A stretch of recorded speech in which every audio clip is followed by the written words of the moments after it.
최고가 되고 싶으신가요? 싫으세요? 모든 일에 으뜸이 되고 싶으시지요. 근데 거꾸로 그 자리에서 내려가라면 어떻게 하시겠습니까? 추락하라고 한다면 어떻게 하시겠습니까? 찰스 콜슨이라고 하는 사람을 혹시 아십니까? 옛날 분들은 좀 아실 수 있는데 1931년생입니다. 보스턴에서 태어나서 브라운 대학 그리고 조지 워싱턴 대학에서 법학 박사학위를 받았던 사람입니다. 소위 미국의 엘리트 코스를 밟아갔던 사람이고 1969년부터 4년 동안 미국 대통령의 특별 법률 고문으로 일했던 사람입니다. 기억이 어렴풋이 나시는 분도 있을 텐데 1972년 미국 대통령의 재선을 돕기 위해서 워터게이트 빌딩에다가 도청장치 설치해가지고 닉슨은 사임을 하고 찰스 존슨은 감옥에 가게 되었습니다. 승승장구하던 엘리트가 하루아침에 추락해버렸습니다. 완전히 밑바닥으로. 아무도 찾아오지 않는 감옥에 들어갔습니다. 훗날 회고담에 정말 거기 들어간 이후로 아무도 나를 거들떠보지도 않더라. 그렇게 이야기를 합니다. 근데 그 자리에 세 사람이 찾아갑니다. 헤트필더, 휴스, 퀴에라고 하는 세 명의 상원 의원이 쉬지 않고 그 사람을 찾아갑니다. 매일 책을 넣어주고 기도해주고 예수를 전합니다. 세 사람 가운데 퀴에는 변호사 출신입니다. 미국 법조항을 뒤지다가 미국은 참 특별한 나라입니다. 특수법조문에 다른 사람을 대신해서 형기를 채워줄 수 있는 법조항이 있습니다. 그 조항을 들어서 법원에 요청을 합니다. 내가 찰스 콜슨 대신 감옥살이를 하겠다. 근데 사안이 사안인지라 법원에서 대리로 형을 사는 것을 거절합니다. 근데 그 이야기를 찰스 콜슨이 감옥 안에서 듣습니다. 저 사람이 나를 사랑하는 것이 입술로 하는 게 아니라 진짜구나. 저 사람이 전하는 예수를 믿어야 되겠다라고 작정을 합니다. 그리고 감옥에서 예수를 만나고 1976년에 우리나라에는 교정선교회라고 후에 생기는데 교도소 선교회를 조직합니다. 교도소 안에 있는 죄수들이 제일 하기 싫어하는 일이 뭔지 아십니까? 죄인들이 제일 하기 싫어하는 게 있습니다. 남의 일 해주는 겁니다. 남의 빨래 해주는 겁니다. 그거 제일 싫어한답니다. 근데 찰스 콜슨이 예수 만난 뒤에 옆에 있는 사람들의 빨랫감을 모아서 자기가 다 해주기 시작합니다. 그들을 위해서 기도하고 그들을 구원시키고 그 교도소 선교를 통해서 사람들을 변화시킵니다. 형기를 마치고 나온 찰스 콜슨이 쓴 책이 Born Again, 거듭남이라고 번역되어 있습니다. 이 책을 씁니다. 그리고 지금 미국의 정치인들은 정치계에 데뷔하는 순간에 반드시 이 질문에 답을 해야 된다고 합니다. 당신은 정말 거듭났습니까? 여러분은 거듭나셨습니까? 여러분은 새로운 삶을 살고 계십니까? 여러분 예수 그리스도가 나의 구세주라고 고백하십니까? 이 일을 가능하게 하시는 분은 누구일까요? 성령 하나님이십니다. 성령 하나님은 우리를 새롭게 해주시는 분입니다. 본문 5절 말씀 우리 같이 읽겠습니다. 우리를 구원하시되 우리가 행한 바 의로운 행위로 말미암지 아니하고 오직 그의 긍휼하심을 따라 중생의 씻음과 성령의 새롭게 하심으로 하셨나니. 아멘. 하나님은 우리를 구원하셨습니다. 우리의 행한 업적 때문이 아니라 그의 자비하심을 따라 다시 나게 하는 씻음과 성령의 새롭게 하심으로 우리를 구원하셨습니다. 내가 최선을 다하면 최고가 될 수 있다. 착각입니다. 대단한 착각입니다. 성경은 분명하게 이야기합니다. 사람이 자기의 마음으로 자기의 길을 계획할지라도 그의 걸음을 인도하시는 이는 여호와라고 말씀합니다. 그러하기에 너의 행사를 여호와께 맡기라. 그리하면 내가 경영하는 것이 이루어지리라 말씀하십니다. 그러나 우리는 이 말씀 늘 잊어버립니다. 그리고 내 행위를 바라봅니다. 내가 행하는 노력과 도덕적인 행위와 법을 잘 지킴으로 나는 의로운 사람이 될 수 있다라고 착각하고 삽니다. 그러나 구원은 여기에 있지 않습니다. 하나님은 의로운 사람이 아니라 죄인을 찾아 구원하시려고 이 땅에 오셨기 때문에 그렇습니다. 예수 그리스도께서 이 땅에 오신 사건을 잊어버린 사람은 부단히 자기 노력으로 의로워지려고 하고 자기 행위로 괜찮은 사람이 되어 보려고 노력을 합니다. 그런데 그렇게 되지 않습니다. 할 수 없는 일을 하려고 하다 보니까 해도 안 되는 일을 내가 열심히 하면 되는 줄 알고 착각하고 노력하다 보니까 어떻게 돼요? 병에 걸리는 거예요. 내가 해서 할 수 있는 일이 있고 내가 해서 안 되는 일이 있는데 내가 해서 최선을 다한다고 해서 되는 게 아니에요. 하나님이 허락하셔야 되는데 그걸 잊어버리고 내가 하려고 하니까 병이 드는 겁니다. 그것이 우리 영적인 병입니다. 영혼이 병들고 나니까 몸도 마음도 아프게 되는 것입니다. 하나님은 그렇게 영적으로 궁핍해 있는 우리들을 찾아오셔서 끊임없이 자비를, 사랑을 베풀어 주십니다. 그것이 긍휼입니다. 죄인을 향해서 하나님의 사랑의 마음, 하나님의 자비로움을 베풀어 주는 것, 긍휼입니다. 죄로 말미암아서 하나님과 단절되었던 우리들을 결코 포기하지 않으시고 찾아오시는 것, 우리의 과거의 죄로부터 정결케 하고 새로운 관계로 들어가기를 원하시는 것, 내가 원하는 것보다, 내가 그 새로운 관계를 원하는 것보다 하나님은 더 강렬하게, 더 안타까운 마음으로 나를 바라보십니다. 그런데 자꾸 내가 하려고 합니다. 전능하신 하나님이 내게 원하시는 것이 회복의 마음인데 거꾸로 나는 죄책감에, 두려움에 내 못난 자아가 나를 찾아오신 하나님을 자꾸만 밀어냅니다. 성령 하나님이 오신 이유가 여기에 있습니다. 우리를 생명으로 인도하기 위해서입니다. 우리를 자유하게 하시려고 오셨습니다. 우리에게 평안을 주시려고 오셨습니다. 과거의 모든 죄악과 범죄함으로부터 우리를 구원하시려고 오셨습니다. 성령 하나님 여러분 안에 계십니까? 성령 하나님 지금 여러분과 함께하고 계십니까? 성령 하나님께서 내 안에서 역사하고 계심을 믿으시기 바랍니다. 그리고 주 안에서 자유함을 누리시기 바랍니다. 내 공로 의지하지 마십시오. 하나님께서 임하시면, 성령 하나님이 임하시면 우리 안에 새로운 마음과 새로운 영을 부어주신다라고 말씀하셨습니다. 하나님의 영이, 성령이 우리 안에 오시면 나를 새로운 삶으로 살아가도록 이끄실 뿐만 아니라 거룩하고 의롭다고 칭하여 주십니다.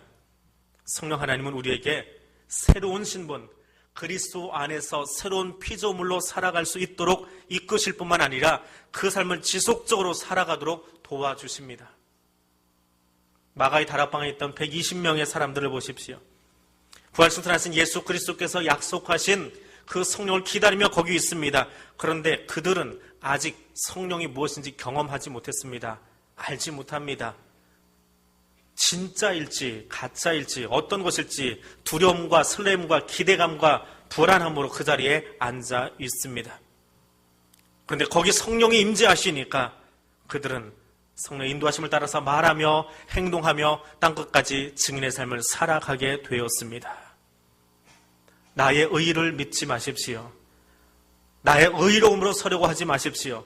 성령께서 내 안에 계셔서 중생의 삶을 살게 해주시고 새롭게 하심으로 이끌어 가심을 믿고 예수 그리스도와 합하여서 다시 살아난 인생 살아가시기를 바랍니다. 성령 하나님은 우리에게 풍성함을 안겨주십니다. 성령 하나님은 부활하신 예수 그리스도의 사역으로 말미암아 우리에게 부어진 것입니다. 성령은 예수 그리스도의 구속사역이 성도 개개인에게 적용되어지도록 일하시는 분이 성령님이십니다. 예수 그리스도께서 이 땅에서 구속사역을 완성하고 하나님 나라로 승천하셨습니다. 이 일을 쉽게 알도록 해주시는 분이 성령 하나님이십니다. 6절을 우리 같이 한번 읽겠습니다. 우리 구주 예수 그리스도로 말미암아 우리에게 그 성령을 풍성히 부어주사. 아멘. 성령을 그가 부어주셨다라고 표현합니다. 과거에 우리 부흥사 세대가 있었지요. 성령이 무슨 사탕이 그냥 주머니에서 꺼내서 호주머니에서 꺼내서 집어 던지던 그렇게 착각하고 살았던 시대가 우리에게 있었습니다. 성령론이 잘못되어서 그렇지요. 그런데 영적인 존재인 성령이 우리에게 오신다라고 하는 사실을 어떻게 하면 잘 표현할 수 있을까? 사도 바울이 그림으로 그려서 표현한 것이 성령을 부으셨다라고 하는 표현을 사용한 것입니다. 그런데 이 표현은 과거형입니다. 성령은 내 필요에 따라서 수시로 와서 도와주고 나가는 해결사가 아니라 과거에 이미 우리에게 오셨다라고 성경은 과거형으로 쓰여져 있습니다. 오순절 마가의 다락방에 성령이 임하신 한 번으로 이미 끝난 사건입니다. 구약에서는 특별한 사람에게, 특수한 사람에게, 왕에게, 선지자에게 하나님의 영이 임했지만 오순절 성령 강림 사건 이후에 예수를 구주로 고백하는 우리 모두에게 그 성령이 부어졌음을 믿으시기 바랍니다. 그래서 하나님은 바울을 통해서 디도에게, 우리에게 성령을 풍성히 부어주셨다라고 말합니다. 이 사실을 믿으십니까? 이 말씀이 여러분에게 주어진 말씀이라고 분명히 확신하십니까? 그렇다면 지금 성령께서 여러분 안에 조금도 부족함 없이 꽉 차게 임하고 계심을 믿으시기 바랍니다. 안 믿어도 상관없습니다. 왜냐하면 여러분이 믿든지 안 믿든지 성령은 이미 여러분 안에 함께하고 계시기 때문에 그렇습니다. 함께 하셔도 차고 넘치도록 함께하고 계십니다. 성령의 능력이 부족해서 나에게 관심이 없어서 내가 모자라서 내가 키가 작아서 내 집안이 별 볼 일 없어서 나는 직분을 받지 못해서 나는 부족해서 나한테는 코딱지만큼 성령 임한다고 착각하지 마십시오. 그건 착각입니다. 성령님은 내 여건, 내 환경과 아무 상관없이 내가 어느 자리에 있든지 간에 내 안에 풍성하게 함께해 계십니다. 그런 의기소침해 있는 성도들을 향해서 하나님은 사도 바울을 통해 이렇게 이야기합니다. 내가 플루시오스하게, 꽉 차게, 풍성하게 너희에게 부어주었다라고 말합니다. 여러분, 악하다라고 하는 것, 악함이라고 하는 것, 그것이 문제입니까? 신비입니까? 악하다라고 하는 것은 프로블럼입니까? 미스터리한 사건입니까?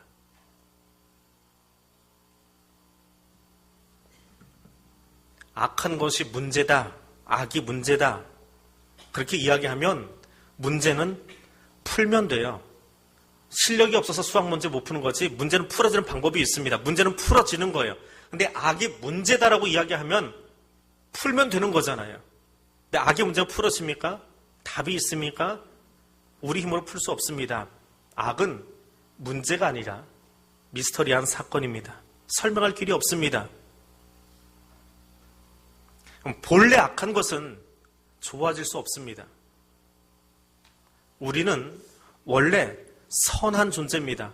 그런데 내게 주어진 하나님의 자유의지를 왜곡해서 악하게 사용하다 보니까 타락해버린 거예요. 근데 타락해버린 인간들을 과거의 어떤 역사적인 사건을 통해서 다시 선한 자리로 올려놓는 거예요. 그 역사적인 사건이 뭐예요? 예수님의 십자가예요. 맞아요. 예수님의 십자가 사건이 우리를 그 타락한 자리에서, 범죄한 자리에서, 악의 자리에서 선한 자리로 올려놓은 거예요. 이게 미스터리한 사건이에요. 하나님이 해주신 거예요. 그런데 우리는 신앙생활을 하면서 곧잘 이렇게 말합니다. 나쁜 짓 해놓고 하는 말입니다. 아, 이거 내가 귀신 씌웠지, 마귀가 시켜서 그랬지. 왜 자꾸 마귀한테 탓합니까? 왜 자꾸 다른 존재에게 탓을 하고 나는 아무 상관없느냐 그렇게 이야기합니까? 핑계하고 변명하는 이 좋지 못한 습관, 이거 누가 가르쳐줬어요? 아담 할아버지가 가르쳐줬어요. 아담 때부터 우리에게 내려오는 습관 중에 가장 큰 습관이 핑계하는 거예요. 쟤 때문에 그랬어, 쟤가 시켜서 그랬어, 휩쓸려다 보니까 분위기 때문에. 다 남 탓만 해요. 그리고 이건요, 중세시대 만이교회 이단 사상이 교회 안에 들어와서 아직도 남아있는 흔적입니다. 이건 이단적인 요소예요. 마귀 탓하지 마세요. 귀신 때문에 그랬다. 이거 이단이에요. 외부에서 나에게 악을, 죄를 짓게 하는 요인이 외부의 환경에 거기 있다 그러면 그 환경만 바꿔버리면 되잖아요. 그런다고 죄를 안 짓습니까? 아닙니다. 우리는 결코 자유할 수 없습니다. 죄는 이 안에 있어요. 하나님이 내게 주신 자유의지를 왜곡시킨 거예요. 왜곡시켜 놓은 거예요. 좀 어렵습니까? 어거스틴의 신앙고백이라고 하는 책이 있습니다. 이 신앙고백이라고 하는 책에 보면 어거스틴의 고백록인데요. 15살 청년기에 있었던 자기의 이야기를 고백합니다. 어거스틴의 고백록이 길게 되는데 그중에 초반부에 있는 이야기예요. 그건 자기 나쁜 짓 한 이야기만 다 써놨어요. 그러다 예수를 만난 뒤에 이렇게 좋아졌어요 하고 그걸 설명을 합니다. 이거 앞부분에 있는 15살 이야기입니다. 우리 집 포도밭 근처에 배나무 한 그루가 있었습니다. 많이 열리기는 했지만 그 열매의 맛이나 색깔이 따먹고 싶을 정도는 아니었습니다.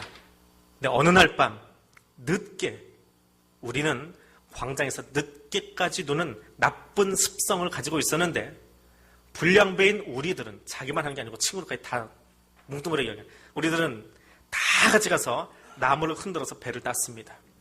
그리고 한 알음씩 배를 가지고 와서는 그것을 먹지 않고 몇 개만 먹다가 맛이 없으니까 다 돼지에게 던져버렸습니다. 돼지는 부정한 짐승이거든요. 그 부정하다라는 걸 표현하는 거예요. 돼지에게 던져버리고 말았습니다.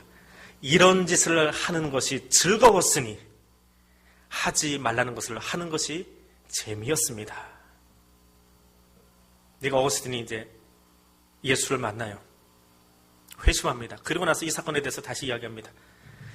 악한 일을 할 때에 악한 일을 하도록 자극한 동기는 바로 나의 악한 의지입니다.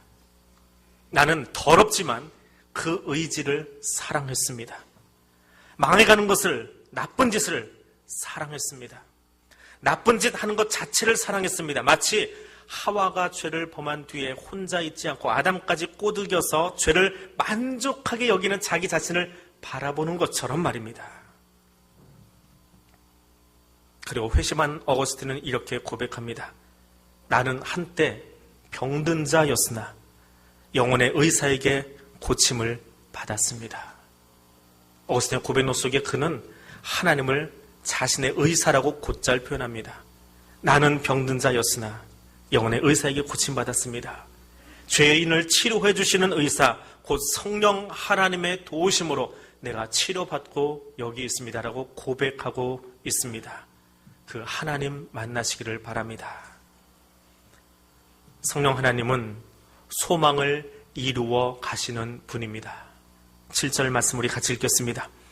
우리로 그의 은혜를 힘입어 의롭다 하심을 얻어 영생의 소망을 따라 상속자가 되게 하려 하심이라. 아멘. 원수는 어디서 만납니까? 외나무다리에서 만나지요. 자, 우리의 본질, 나의 본질은 무엇입니까? 죄인이지요. 나쁜 짓 한 사람입니다. 그래서 그 나쁜 짓 했기 때문에, 죄인이기 때문에 하나님과 어떤 관계요? 하나님과 원수 되었대요. 확실히 찬양대가 더 답을 빨리빨리 잘해요. 이거는 꿀 드셨나 봐요, 아침에. 우리는 죄인인데 하나님과 원수 되었어요. 근데 어디서 만나요? 외나무다리에서 만나요. 우리는 마지막에 외나무다리에서 하나님 만나게 되어 있습니다. 아무리 표현하려고 해도요, 원수는 거기서 만나게 되어 있습니다. 원수된 자가 하나님을 만납니다. 피할 수 없습니다. 근데 거기 거룩한 속성을 가진 그분과 죄인이 외나무다리에서 피해갈 수 없이 만납니다. 예수를 구주로 고백하든지 않든지 아무 상관없이 이 땅에 존재하는 모든 사람은 외나무다리에서 하나님을 만나야 돼요. 그런데 어떤 사람은 거기서 하나님 만나고 나서 하나님께 감사와 감격과 하나님이 내게 주신 평안을 노래하면서 하나님 나를 만나주셔서 감사하고 나에게 천국 주셔서 감사하고 노래하면서 그렇게 뛰어가는 사람이 있는가 하면 어떤 사람은 두려움과 불평과 고통 가운데 아이고 하나님 진짜 계셨구나 망했다 탄식하는 사람이 있게 된다라고 하는 것입니다. 영생의 소망을 가지고 예수 그리스도를 구주로 고백한 사람은 외나무 다리가 기쁨의 다리가 될 거예요. 그래서 예수 그리스도를 통해서 천국으로 돌아갈 겁니다. 그러나 예수 그리스도를 부인하고 예수의 신성을 부인하고 예수의 구주이심을 부인하는 사람은 그 외나무 다리가 죽음을 향해서 떨어져야 되는 안타까운 절망의 자리가 되고 말 겁니다. 예수를 구주로 고백할 수 있는 수많은 기회를 주었음에도 불구하고 여전히 하나님 밖의 사람으로, 하나님 밖의 외인 구단으로 살았기 때문에 그런 인생 살 수밖에 없습니다. 하나님 이름을 듣는 순간에 여러분 안에는 두려움이 있습니까? 의심이 있습니까? 아니면 너무 치고지순한 분이라서 내가 가까이 할 수 없는 분이라고 고개가 숙여지기만 하십니까? 하나님은 우리 생업의 현장과 동떨어져서 저 산 꼭대기에 계신 분이 아니에요. 우리 삶의 현장에 찾아오셔서 날마다 순간마다 여기 나와 함께 하실 뿐만 아니라 우리로 하여금 기쁨을 누리도록 해주시는 분이 성령 하나님이십니다. 성령 하나님은 우리로 하여금 하나님의 은혜에 안겨서 하나님께서 의롭다 선언해 주신 그 사랑의 선언을 의지하고 감사하며 살도록 이끌어 주십니다. 우리는 의로운 자가 아니에요.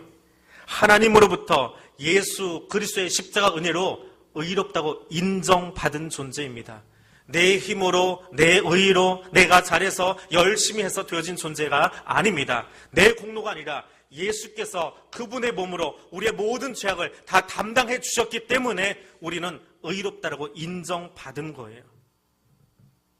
그리고 그것이 너무 좋아서 그래서 요만큼 일했어요.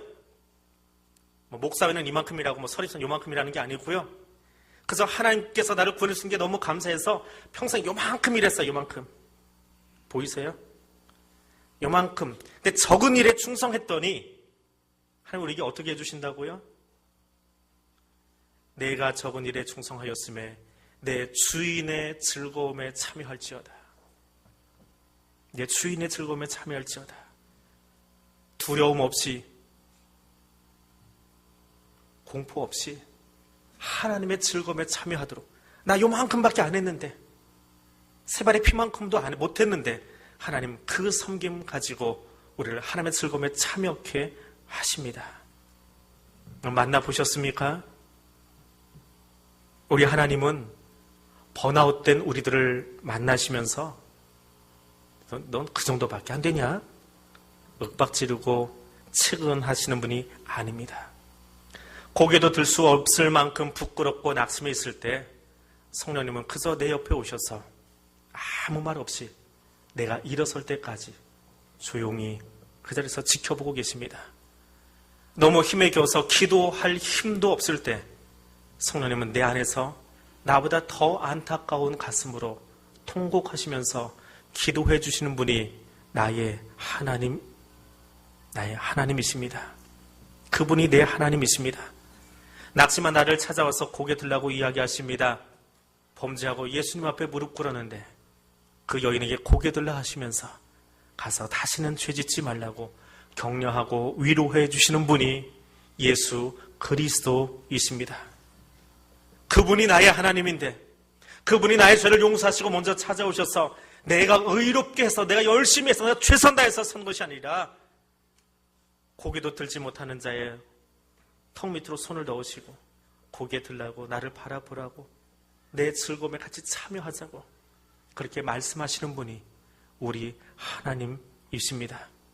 성령 하나님은 내가 황폐한 땅 가운데 사는 것이 아니라 주님의 즐거움에 참여하기를 원하고 그 소망을 우리에게 안겨주고 계십니다. C채널이라고 하는 TV가 있습니다. 거기 힐링토크에 나온 최은영 교수님의 이야기입니다. 이 교수님 공부하는 걸 굉장히 좋아하시는 분이에요. 서울대 약학 박사, 교육학 석박사, 상담학 석박사, 취미로 공부하시는 분 같아요. 근데 이분이 청소년 중독 상담을 집중적으로 하다가 이거 가지고는 안 되겠다. 이거 가지고는 청소년들에게 해답이 없다. 그래서 다시 공부를 또 하셨어요. 그리고 시작한 게 기독교 상담을 하셨습니다. 신학 공부도 하신 분이에요. 하여튼 학위가 보통 많은 게 아니에요. 그런데 이분이 했던 이야기입니다. 기독교 상담을 시작한 뒤에 만난 한 아이의 이야기입니다. 서울대 병원을 찾아갔던 우울한 아이가 있었습니다. 의사와 상담을 합니다. 그때 의사가 그 아이를 상담하더니 너 안 되겠다. 병원에 당장 입원해서 치료받자. 입원 치료하자라고 결과를 내놓았습니다. 그런데 이 여대생은 입원 치료를 거절합니다. 그리고 나는 상담을 받으러 가겠습니다. 그리고 이 교수님을 찾아왔다고 그래요.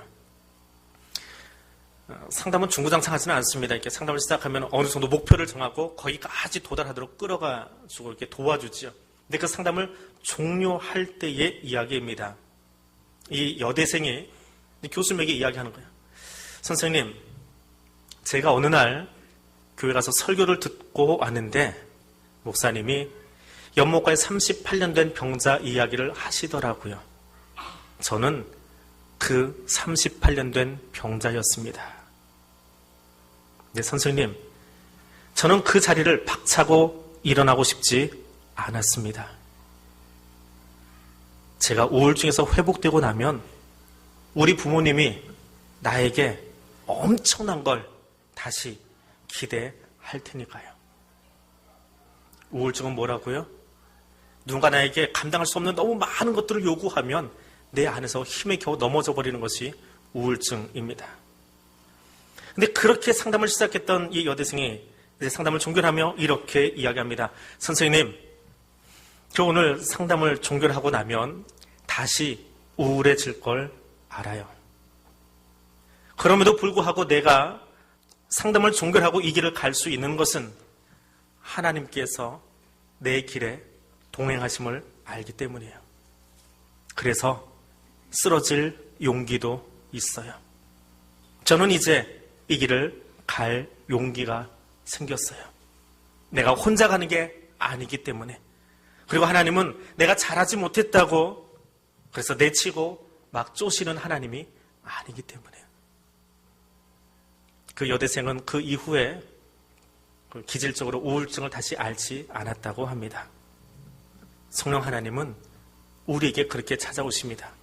우리의 작고 연약한 부분을 나무라고 책망하고 쪼시는 하나님이 아니라 하나님이 이 안에 계시기 때문에 그분 안에서 넘어져도 괜찮고 그분 안에서 쓰러져도 괜찮고 오히려 그분 안에 있기 때문에 성령님 안에 있기 때문에 저와 여러분이 그 기쁨 안에 함께 찬양하며 일어설 수 있도록 도우시는 분이 성령 하나님이십니다. 그 하나님과 함께 세상으로 나아갈 수 있는 주의 백성들 되시기를 바랍니다.